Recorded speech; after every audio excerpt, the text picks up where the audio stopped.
Microsoft Teams is a versatile application dedicated to collaboration and communication.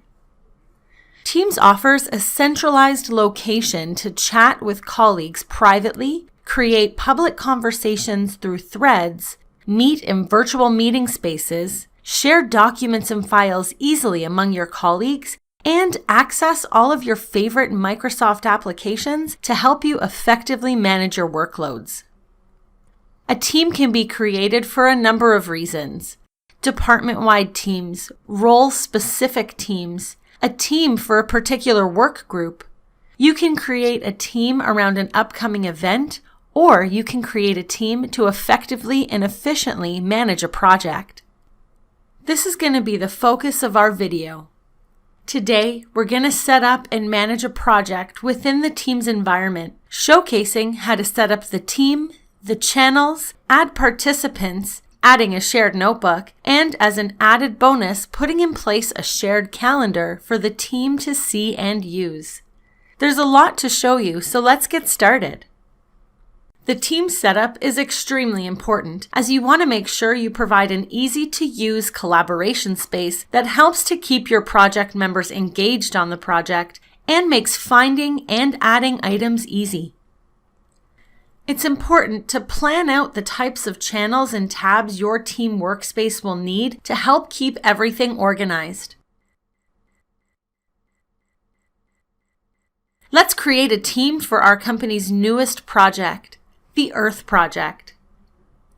All teams come with one general channel, and that general channel has 3 tabs to help organize it: Posts, where the public conversation threads are housed; Files, where all shared documents and files will be stored; and a Wiki tab, to be used as a shared note-taking space. Before diving in, we determined we will need the following channels: a meetings channel, where we will host all meetings pertaining to our project. This will make all meeting items, from meeting notes to whiteboard sessions, easy to find and access for all of the team's members. We will need a scheduling and timeline documents channel. This is where we will store all documents and client emails around the scheduling and timeline for each phase of the project. We will also insert a shared calendar into this channel as a tab so all members can see the important project dates and deliverable deadlines. We will need a policies and procedures channel. This is where we will keep a copy of all of the policies and procedures around this project in this channel. Not all members of the team workspace are authorized to view the sensitive information located in these documents, so we will make this channel private. We will also add a deliverables channel to manage all of the project deliverables our team must create and complete for the Earth project to be a success.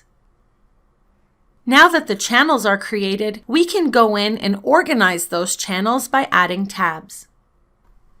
In our scheduling and timeline documents channel, we're going to insert a SharePoint calendar to manage the different project timelines and training delivery dates.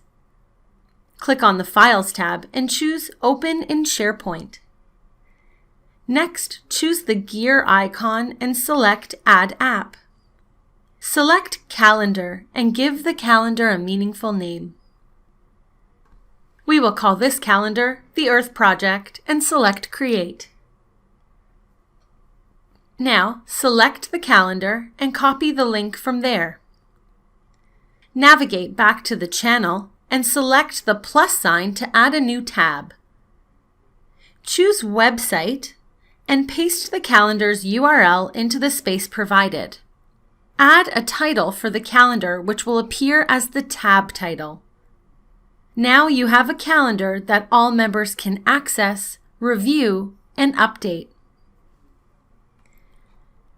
In the Deliverables channel, we're going to add a Shared Planner tab to help us manage our project tasks. Select the plus sign and choose Planner. Give your new plan a name. Now you can begin creating tasks for this project. Enter a task name. Select a due date. Assign the task to others within your workspace. Click Add Task when you're ready.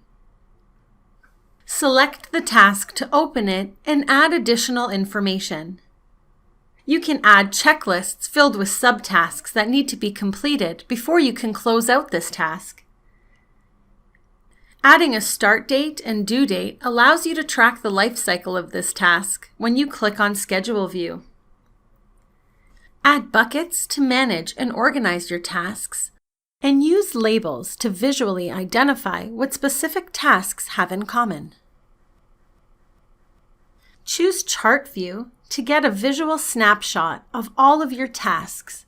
You can see how many tasks have not yet been started, how many are in progress, how many are late, and how many have been completed. Change to Schedule View to see the life cycle of each task laid out in a calendar.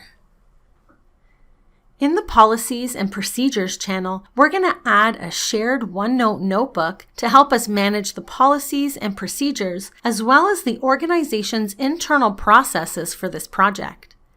Select the plus sign and choose OneNote. Each time you create a new Teams workspace, a OneNote notebook is automatically created for that team.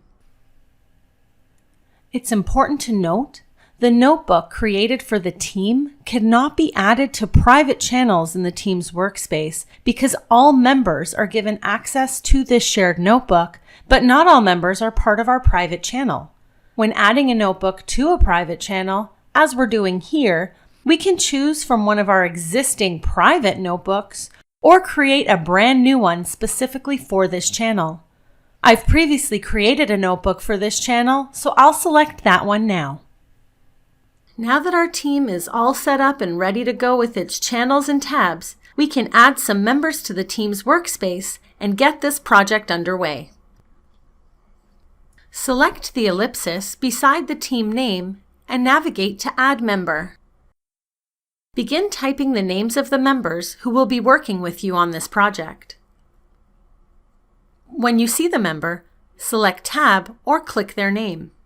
Once all members have been added, choose the Add button. All new users will be added as members.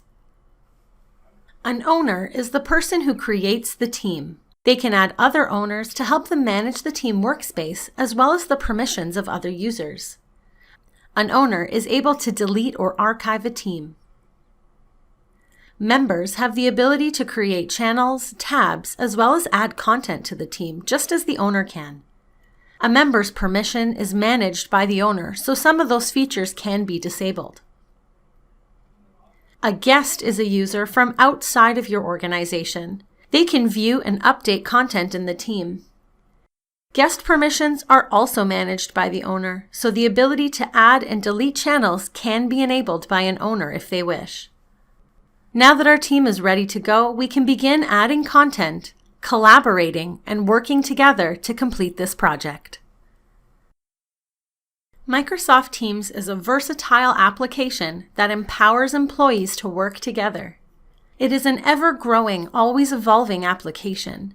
As it continues to offer us more, we will continue to keep you posted and highlight the newest features of this application.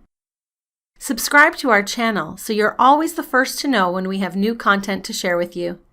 Thanks for watching and have a productive workday.